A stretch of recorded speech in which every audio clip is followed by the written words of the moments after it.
Hey, Tech Guide Ninjas here. Hope you're having a good day today. So today we're going to look at how to see or find your saved pins on Pinterest.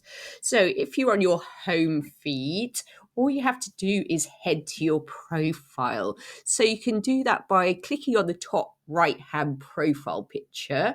Click on there and your profile will pop up.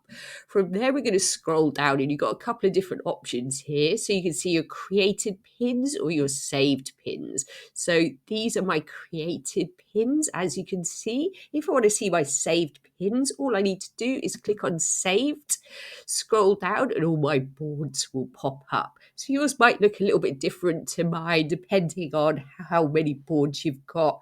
I've got one for like all my saved pins, so that's the pins I've created and what other people have created. Then I've got boards for all pins I've saved in different categories and stuff like that. So that's how to find your saved pins on Pinterest. I hope that was helpful. Please like the video and subscribe, and I will see you soon.